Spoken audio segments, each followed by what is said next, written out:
চলুন আজ ডুব দেওয়া যাক স্যাটেলাইট স্যাবোটেজের গভীরে, মানে আমাদের মাথার উপরে কক্ষপথে যে একটা নীরব কিন্তু সাংঘাতিক যুদ্ধ চলছে সেই জগতে।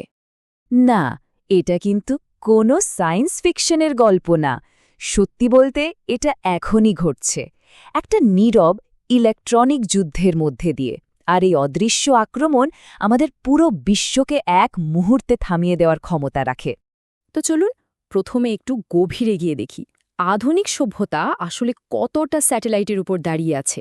এটা আমাদের জীবনের এক অদৃশ্য কিন্তু অপরিহার্য মেরুদণ্ড হয়ে উঠেছে।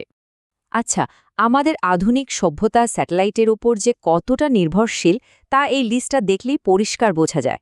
যেমন ধরুন জিপিএস, এটা শুধু গাড়ি বা ফোনের ম্যাপেই কাজে লাগে না, প্লেন আর জাহাজও কিন্তু এটার উপরই নির্ভর করে চলে।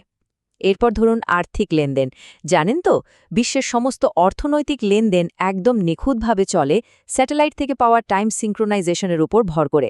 স্টারলিংকের মতো সিস্টেম দিয়ে গ্লোবাল ইন্টারনেট তো আছেই, এমনকি পাওয়ার গ্রিড ম্যানেজমেন্ট থেকে শুরু করে আমাদের টিভির সম্প্রচার পর্যন্ত সব কিছুই কিন্তু এই অদৃশ্য নেটওয়ার্কের উপর দাঁড়িয়ে আছে। কিন্তু এই অত্যাধুনিক সিস্টেমের একটা মস্ত বড় দুর্বলতা আছে। স্যাটেলাইট থেকে পৃথিবীতে যে সিগন্যালগুলো আসে সেগুলো এতটাই দুর্বল যে এর থেকে শক্তিশালী কোনো রেডিও সিগন্যাল দিয়ে সেগুলোকে খুব সহজেই দাবিয়ে দেওয়া যায়। আর ঠিক এই সুযোগটাই শত্রুপক্ষ কাজে লাগায়। এখন আমরা দেখব সেই অদৃশ্য অস্ত্রগুলো, যা কোনো গোলা বারুদ ছাড়াই আমাদের স্যাটেলাইট সিস্টেমকে এক মুহূর্তে অকেজো করে দিতে পারে। এই দুটো হলো জ্যামিং আর স্পুফিং। জ্যামিং হলো সবচেয়ে কমন অস্ত্র। ব্যাপারটা অনেকটা এরকম, ধরুন কেউ ফিসফিস করে কথা বলছে আর আপনি তার পাশে দাঁড়িয়ে চিৎকার করছেন। ঠিক তাই, ভূমি থেকে পাঠানো শক্তিশালী নয়েজ স্যাটেলাইটের দুর্বল সিগন্যালটাকে ব্লক করে দেয়, আর আপনার ডিভাইসে তখন লেখা ওঠে নো সিগন্যাল। কিন্তু স্পুফিং, ওটা আরও অনেক বেশি খতরনাক আর ধূর্ত। এটা শুধু সিগন্যাল বন্ধ করে না, বরং আপনাকে ভুল তথ্য দিয়ে বোকা বানায়। মানে অনেকটা হাতে একটা জাল ম্যাপ ধরিয়ে দেওয়ার মতো, যেখানে আপনি বুঝতেই পারবেন না যে আপনাকে ভুল পথে নিয়ে যাওয়া হচ্ছে। এই স্লাইডটা দেখুন, পার্থক্যটা একদম পরিষ্কার। জ্যামিংয়ের শিকার হলে আপনি সাথে সাথেই বুঝে যাবেন যে কিছু একটা গড়বড় হয়েছে, কিন্তু স্পুফিংয়ের ক্ষেত্রে আপনি ভুল তথ্যকেই সত্যি বলে বিশ্বাস করবেন। ভাবুন একবার, একটা বিমান বা জাহাজের জন্য এটা কতটা মারাত্মক হতে পারে। আর ভাববেন না যে এগুলো শুধু তত্ত্বের কথা, একদম না, এগুলো একেবারে জলজন্ত বাস্তব। ধরুন ইউক্রেনের যুদ্ধক্ষেত্র, বা মধ্যপ্রাচ্যের উত্তর সমুদ্রপথ, এমনকি বাল্টিক অঞ্চলের আকাশ, সবখানেই কিন্তু এই অদৃশ্য লড়াইটা চলছে। মানে শক্তিশালী জানার দিয়ে যোগাযোগ বন্ধ করে দেওয়া, বা স্পুফিং করে জাহাজ আর প্লেনকে ভুল পথে পাঠিয়ে দেওয়া, এগুলো এখন একদম নিয়মিত ঘটনা হয়ে দাঁড়িয়েছে। ইলেকট্রনিক আক্রমণগুলো তো তাও অস্থায়ী, মানে এগুলো ঠিক করা যায়। কিন্তু এখন আমরা এমন কিছু হুমকির কথা বলবো যা কক্ষপথে থাকা স্যাটেলাইটকে শারীরিকভাবে, মানে পার্মানেন্টলি ধ্বংস করে দিতে পারে। ডাইরেক্ট অ্যাসেন্ট অ্যান্টি স্যাটেলাইট বা এএসএট মিসাইল হল এমনই এক অস্ত্র। 2007 সালে চীন আর 2021-এ রাশিয়া এর সফল পরীক্ষা চালিয়েছে। কিন্তু এর সবচেয়ে বড় সমস্যা হল এটা মহাকাশে হাজার হাজার ধ্বংসাবশেষ তৈরি করে, যা শুধু টার্গেট স্যাটেলাইট নয়, অন্য সব স্যাটেলাইটের জন্য একটা মারাত্মক হুমকি। এর চেয়েও ভয়ঙ্কর হল কো-অরবিটাল অস্ত্র।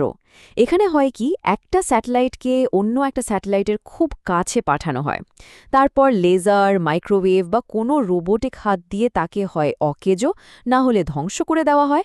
রাশিয়া আর চীনের মতো দেশগুলো কিন্তু এর ক্ষমতা দেখিয়েও দিয়েছে। শুধু তাই না, আরও উপায় আছে। যেমন ভূমি থেকে লেজার রশ্মি পাঠিয়ে স্যাটেলাইটের ক্যামেরাকে কিছুক্ষণের জন্য অন্ধ করে দেওয়া, যাকে বলে ড্যাজলিং, অথবা সরাসরি স্যাটেলাইটের কন্ট্রোল সিস্টেম হ্যাক করা। এই সাইবার আক্রমণও এখন একটা বাস্তব হুমকি। তাহলে প্রশ্নটা হলো, কারা এই ভয়ঙ্কর ক্ষমতাগুলো অর্জন করছে, আর এর ফল বিশ্বজুড়ে কি হতে পারে? মহাকাশ সত্যি বলতে এখন একটা নতুন যুদ্ধক্ষেত্র। সিকিউর ওয়ার্ল্ড ফাউন্ডেশনের একটা রিপোর্ট বলছে, এই মুহূর্তে মহাকাশে আক্রমণ চালানোর মতো প্রযুক্তি অর্জনের চেষ্টা করছে অন্তত 13টা দেশ। আর এই দৌড়ে যারা সবথেকে এগিয়ে তারা হল রাশিয়া, চীন এবং ইরান। এই দেশগুলো ইলেকট্রনিক যুদ্ধ আর স্যাটেলাইট ধ্বংস করার প্রযুক্তিতে প্রচুর পরিমাণে বিনিয়োগ করছে। দেখুন, এর প্রভাব কিন্তু শুধু যুদ্ধক্ষেত্রেই সীমাবদ্ধ থাকবে না, মহাকাশে যদি সংঘাত শুরু হয় তার ঢেউ সরাসরি আমাদের পৃথিবীতে এসে আছড়ে পড়বে। বাণিজ্যিক বিমান চলাচল, আন্তর্জাতিক বাণিজ্য, এমনকি আমাদের পুরো আর্থিক ব্যবস্থাটাই ভেঙে পড়তে পারে। তো এই পরিস্থিতিতে সারা বিশ্বের দেশগুলো নিজেদের স্যাটেলাইট পরিকাঠামোকে রক্ষা করার জন্য কি করছে, চলুন এই প্রতিরোধ গড়ে তোলার দৌড়টার দিকে একটু নজর দেওয়া যাক। তাহলে এই অদৃশ্য যুদ্ধের বিরুদ্ধে প্রতিরোধটা কি? প্রযুক্তিবিদ আর বিজ্ঞানীরা কিন্তু বসেনি।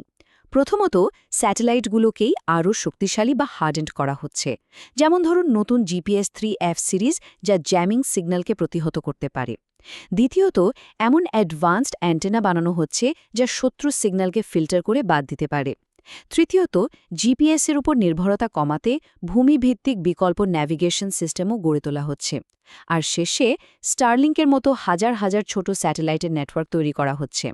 এর সুবিধাটা হলো একটা বা দুটো স্যাটেলাইট নষ্ট হলেও পুরো সিস্টেম কিন্তু ঠিকই চালু থাকবে। সুতরাং এটা একদম পরিষ্কার যে আমাদের মাথার উপরে যে নীরব যুদ্ধটা চলছে তার আঁচ এখন সরাসরি আমাদের পৃথিবীর দৈনন্দিন জীবনকে স্পর্শ করছে। তাহলে শেষ প্রশ্নটা এটাই থেকে যায়, মহাকাশ থেকে আসা এই ভঙ্গুর সিগন্যালগুলোর ওপর যখন আমাদের পুরো সভ্যতাটাই দাঁড়িয়ে আছে, তখন একটা অদৃশ্য আক্রমণের বিরুদ্ধে সেরা প্রতিরক্ষা আসলে কি হতে পারে? প্রযুক্তি নাকি কূটনীতি? এর উত্তরটাই হয়তো আমাদের সবার ভবিষ্যৎ নির্ধারণ করে দেবে।